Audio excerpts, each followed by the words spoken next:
Sage Wanderer here, and welcome to Coffee Talk! All right. So, today is a rainy and cold day here in Oklahoma, and pretty much everywhere to the west of here is a solid sheet of ice. And so, I've got my wood stove stoked up, and I got the coffee pot cooking, and we're going to do some coffee talk! But first, I want to ask that you guys take a moment and say a little quick prayer for my mom, my 87-year-old mom, and my grown son are traveling across the country through this snowstorm in a Class B motorhome. And I don't really know where they are because, well, my mom's pretty deaf, so it's kind of hard to communicate with her over the phone when, she can't read your lips. She reads lips a lot, honestly. And I've gotten to where I do, too, because I'm a little hard of hearing. It's one of the things that happens to musicians when they get old. Ask Pete Townsend. But you better say it like this. Hey, Pete! What happens? Sorry, I didn't mean to yell. Right now you're going, Sage, what is the coffee talk about? It's about what if The Walking Dead is real? Dum, dum, dum. Yes, I'm thinking about the possibility that the zombie apocalypse is not only real, but happening right now in front of your very eyes. Dun, dun, dun. Please, no problems today. I'm trying to quit.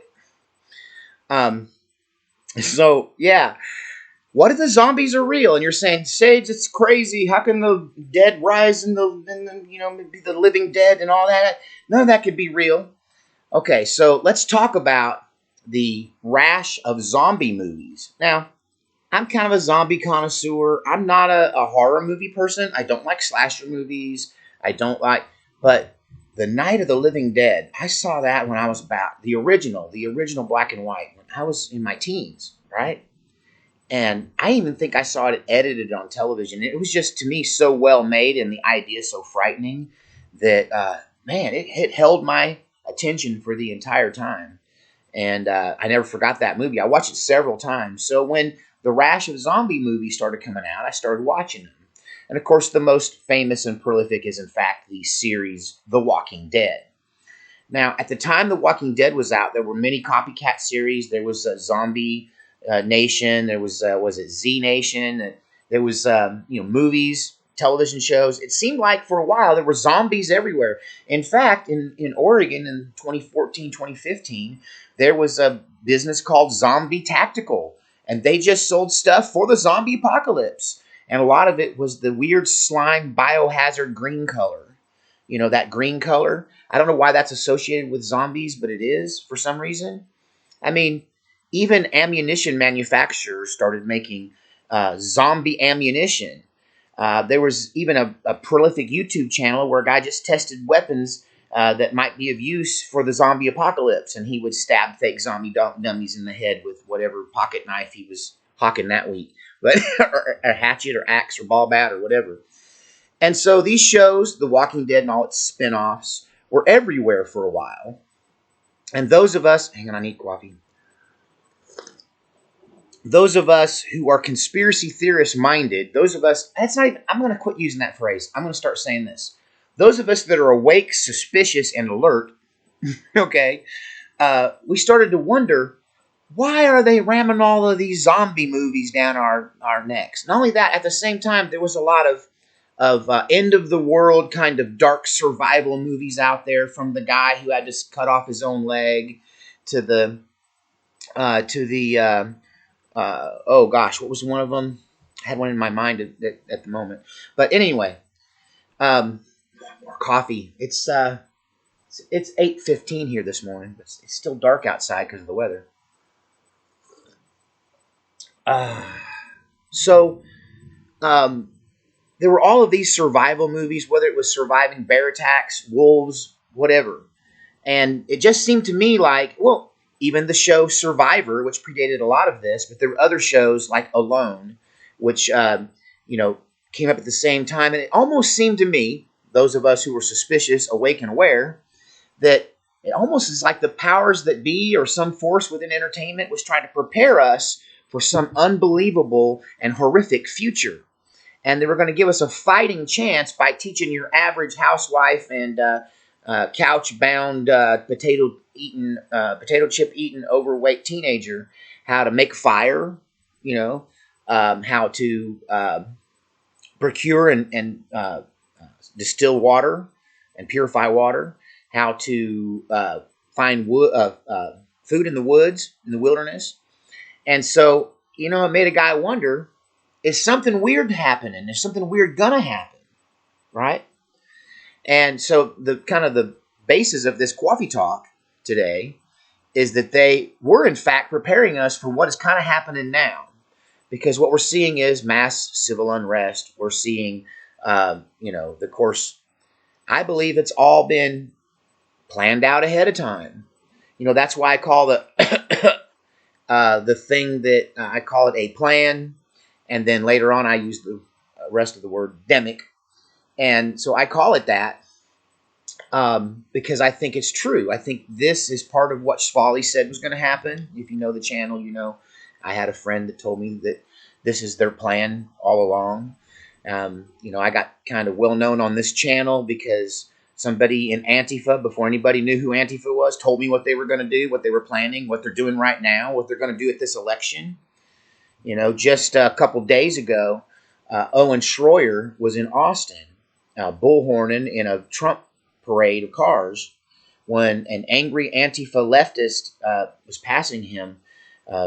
Let them all know that when things go their way, and it will, that he's been sanctioned to assassinate them. We will assassinate you, this guy says, right? To Owen Schroyer. I will put a bullet in you. That's what he said. I will be on the firing squad. This is what he's yelling at Owen Schroyer. You can see that information on a certain video channel that is banned. If you get my drift, it's banned. You know what? And anyhow, so another reference to zombies is that I've been talking about Trump derangement syndrome. I have a video on my channel that says, is Trump derangement syndrome demon possession? Okay?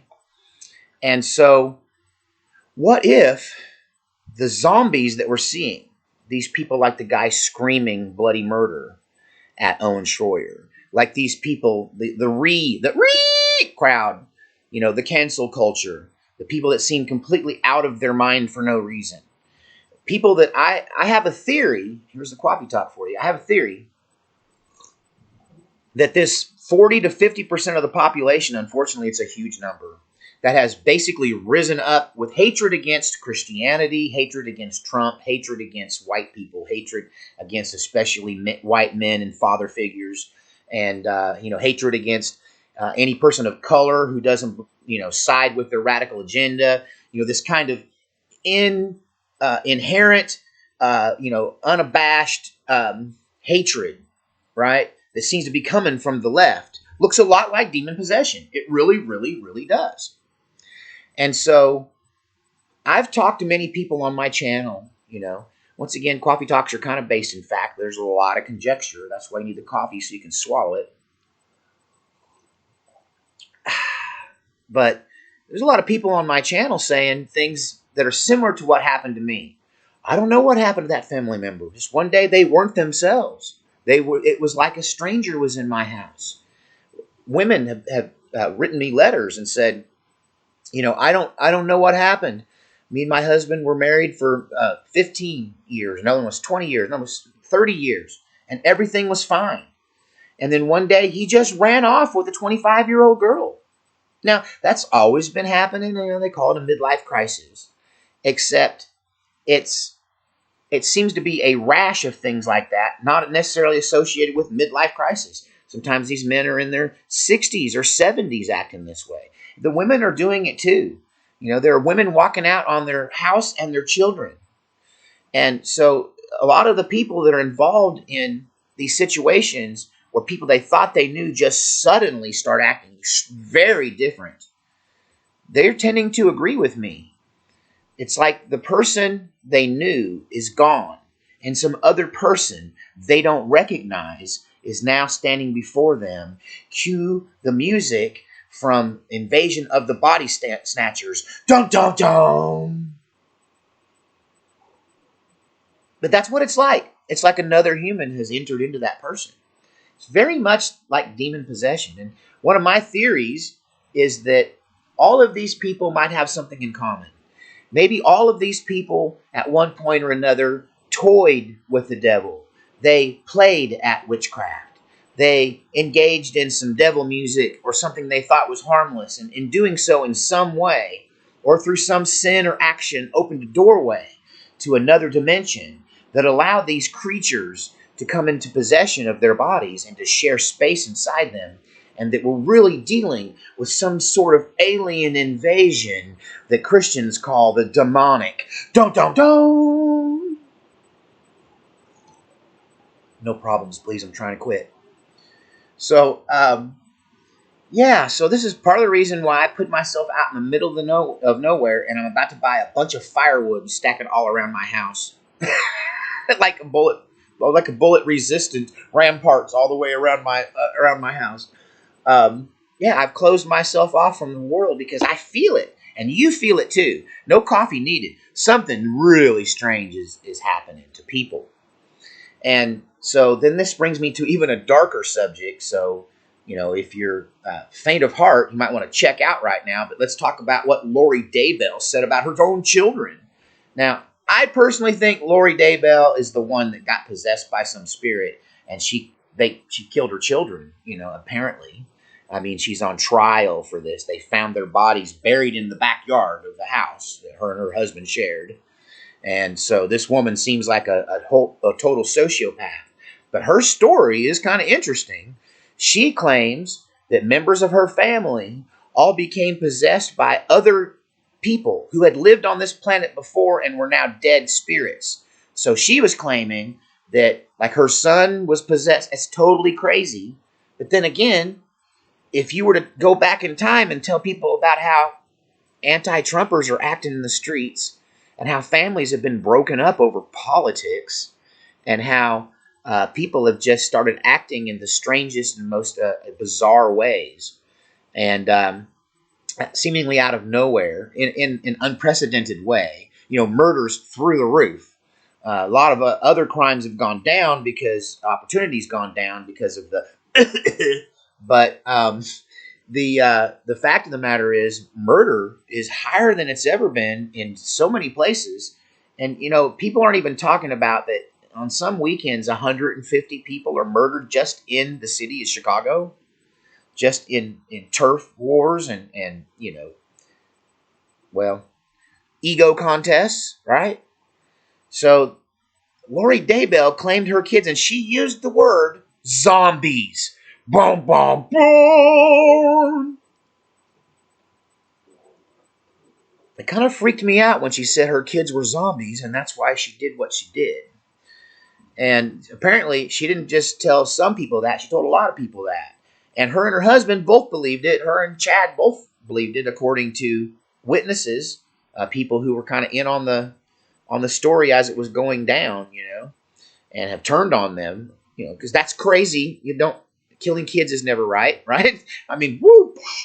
But, it still makes it's more fuel to the fire of a theory that we are experiencing some kind of bizarre supernatural event, as it were. And so let's even go out. I have a little coffee left, and I'm going to need all of this coffee that's left just to get me through what I'm about to tell you. Because here's a bizarre notion. A lot of people are talking about Planet X, a planet that is on an elliptical orbit. And I've talked about this theory before, where I'm tying aliens and demons into the same thing. That there may be a demon planet or an alien planet of invaders, of marauders, of evil entities that just take and destroy. Well, they kill, steal, and destroy, right? And that every 2,000 or 3,000 years they come in contact with our planet through an elliptical orbit that takes 3,000 years to circle our sun. So they're on a slingshot orbit, according to astronomers and people like that claim that they've calculated this planet, and we can't see it because it's behind the sun.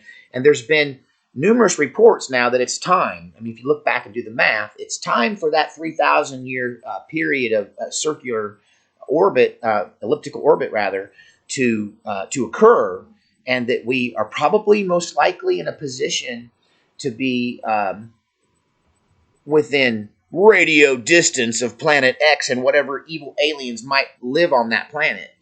Some people might have called them the gods with a little g, right? So, these gods that demanded blood sacrifice, these gods that demanded control, these gods that demanded that you pay homage to them, and were, in Greek mythology and Roman mythology, a mixture of inert and evil with very little good in any of them, to tell you the truth. There was very little compassion, love, or mercy in the pantheon. And, we get love and mercy from Jesus as Christians. That's Jesus is the source of the Father's love, or the gateway to the Father's love, as it were. But these other entities are more like demons in the fact that they seem to get joy out of human suffering, right? And so we have these stories that go back to a time when gods walked amongst us, right? And I think it's possible. I still have enough coffee to swallow this one.